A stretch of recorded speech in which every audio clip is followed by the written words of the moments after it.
Распространение опасных вирусов едва ли не самый популярный сюжет апокалиптических фильмов.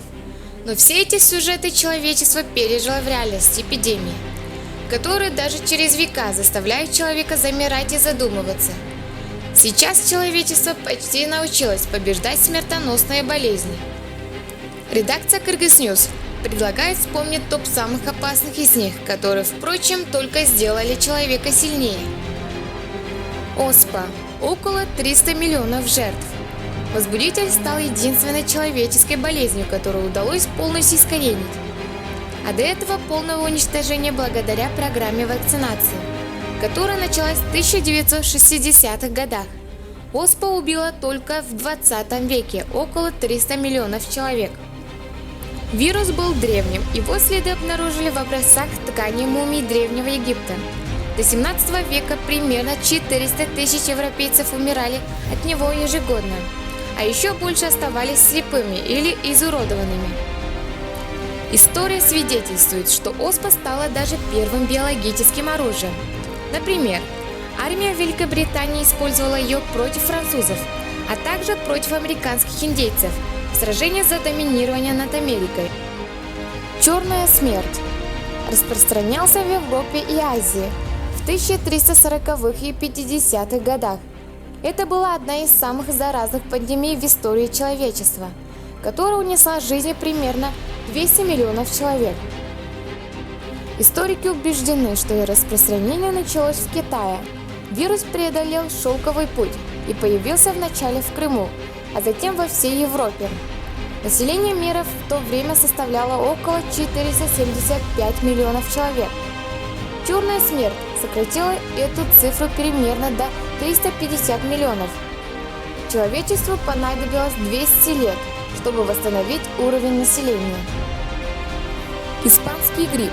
В 1918 году, когда мир только приходил в себя после Первой мировой, появился новый штамм вируса. Он заразил 500 миллионов человек во всех уголках планеты, даже в очень отдаленных. Общее количество смертей достигло 100 миллионов. В 1920-х годах школы и театры были закрыты, а некоторые из них использовались как морги.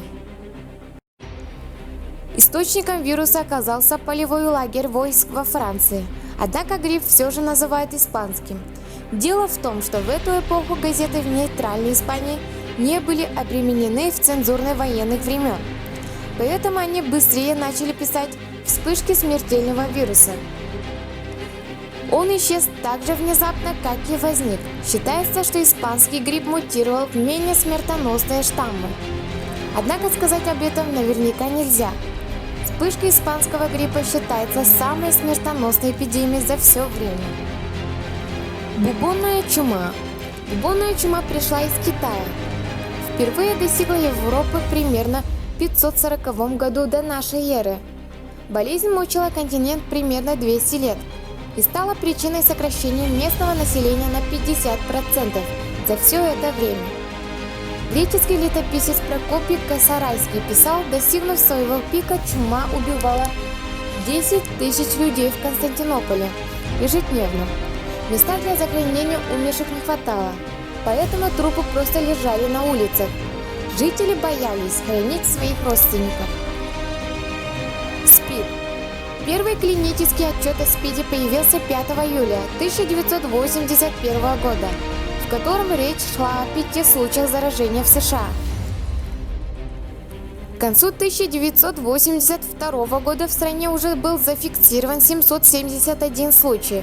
618 жертв вируса скончались в том же году. Сегодня примерно 40 миллионов человек остаются зараженными ВИЧ, а до этого времени 35 миллионов больных умерло от СПИДа после того, как у них обнаружили вирус.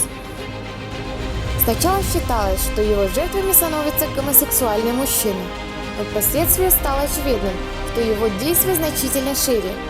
ВИЧ может распространяться через инфицированную кровь и другие жидкости человеческого тела. Считается, что впервые он появился в Африке. От вируса сначала страдали обезьяны. Свиной грипп. Пандемия вспыхнула в 2009 году. В отличие от других пандемий, свиной грипп противостоял могучей современной системе здравоохранения, но все равно смог отличиться высокой смертоносностью. Эта инфекция вызвала страшные вспышки испанского гриппа в 1918 году. Минимум 20% населения Земли было инфицировано. Особенно сильным его распространение было в США, где подтвердили 113 690 случаев заражения и более 3000 смертей.